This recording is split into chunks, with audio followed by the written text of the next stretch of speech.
Many people today suffer from chronic pain and stiffness, whether that be their back, hips, groin, and more. And oftentimes that can be attributed to playing intensive sports or having suffered from injuries. But what you will commonly hear most is the older you get, the stiffer your movement becomes. And I'm here to tell you that is not exactly true. Now, the older you get does not indicate that you will inevitably become stiffer and restricted in movement. As you guys still see, guys in their 30s and 40s still are performing at high levels. And just off the record, 30s and 40s are not old. Guys, I don't even consider 50 to be old, but that's just me personally. Oftentimes, society will have you thinking that these ages are considered old and decrepit, and that can be mentally debilitating for many, as you unfortunately accept this as a means to an end. That is simply not true. Now, don't get me wrong. As we age, of course, we're more susceptible to the inevitable aging process, such as joint lubrication, bone density changes, and cartilage degeneration. And you commonly hear people say, wait till you get older, 30s, 40s, 50s, and so on. And I'm supposed to just humbly accept this?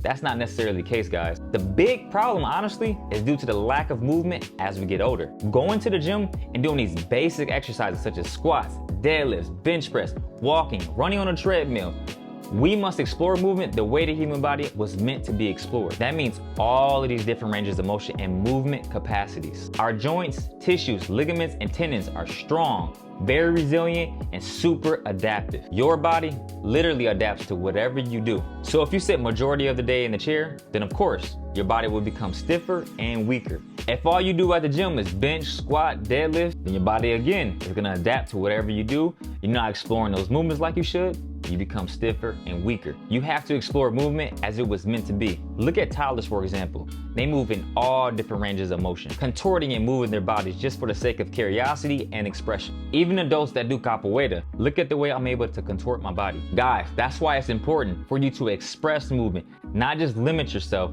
but express it in all different ranges of motion. I can't say that enough. Guys, that's why it's important for us to move, but not just move. Express movement the way we were designed to. It's okay to go knees over toes when you're doing a sissy squat, despite what society always says, you can hurt and damage your knees. And really, the big problem is our joints and tissues aren't trained well enough in order to sustain the amount of force that's being exerted upon them. Simply meaning, if your joints or your tissues aren't trained well enough or ready for that type of movement, then it will break or tear. And honestly, that's where most injuries stem from, a tissue load bearing capacity. So take this for example. If your tissues and joints become overloaded and they can't withstand the force that's being exerted upon them, then more than likely, they will break. And that's why many people today suffer from shoulder injuries and hip replacements. Those joints, surrounding tissues, tendons, and ligaments haven't been properly trained and conditioned well enough. So when a person falls and breaks their hip, more than likely, that person's joint wasn't able to withstand the amount of force that was being exerted upon it. Or when a person has a torn shoulder, it's likely due to them not training their rotator cuff muscles enough. So when you neglect training those rotator cuff muscles, then your shoulder is like a car running on an alternator and the battery is dead. And again,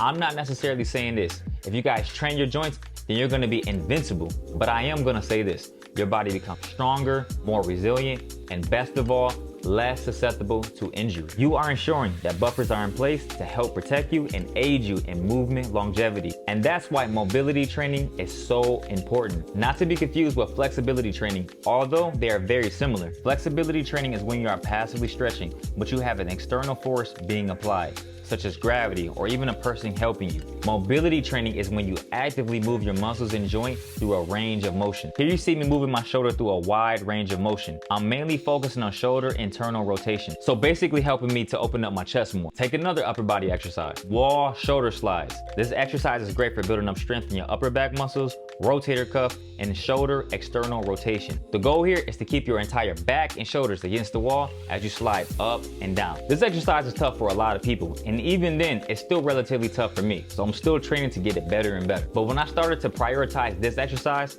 that's when I saw a significant improvement within my handstands. What you see me doing with these two exercises is mobility training. I'm building up my tissues and joints to get the blood flowing in there and make them stronger and less susceptible to injury. I even saw significant improvement in my kick headaches after doing mobility training. This hip exercise is known as hip cars and is great for improving hip mobility in all aspects. You're working the hip through multiple ranges of motion, and that will help with kicking height, control, and longevity. Even the horse stance is great for building strength in your glutes, low back, and adductors. You need to push your pelvis forward, keep your chest big, and drive your heels into the ground. This is great for building flexibility, of course mobility, and overall lower body strength. But my favorite exercise as of late is the Cossack lunge. This lunge variation would not only build crazy strength, but also flexibility. You can do 2 variations depending on your preference. Have that straight leg foot up or flat across the ground. The foot up variation, I feel more in my hamstring. The foot down variation, I feel more in hip internal rotation. This is my preferred method since I don't have the best hip internal rotation. But to maximize the best out of this exercise, you want to keep your chest big, pushing your pelvis forward, which will then strengthen those adductors. And be sure to keep that heel on the ground as you're switching from side to side. Stay as low as you comfortably can. And if you can't,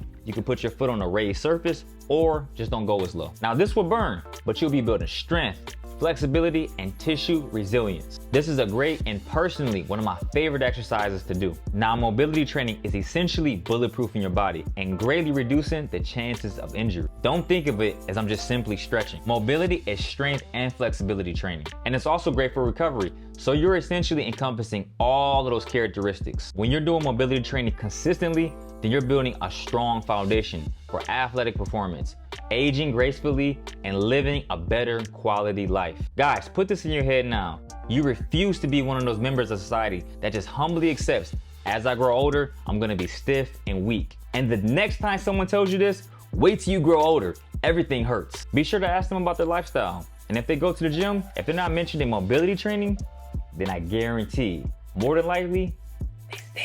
They should be moving their body in all different ranges of motion. So make sure you guys start incorporating mobility training within your training routine. I guarantee your body will love you. But other than that, guys, you know what to do. If you enjoyed today's video, smash that like button. I'll see you guys next Thursday, 10 a.m. Peace and love. And I say, boom, we out, baby.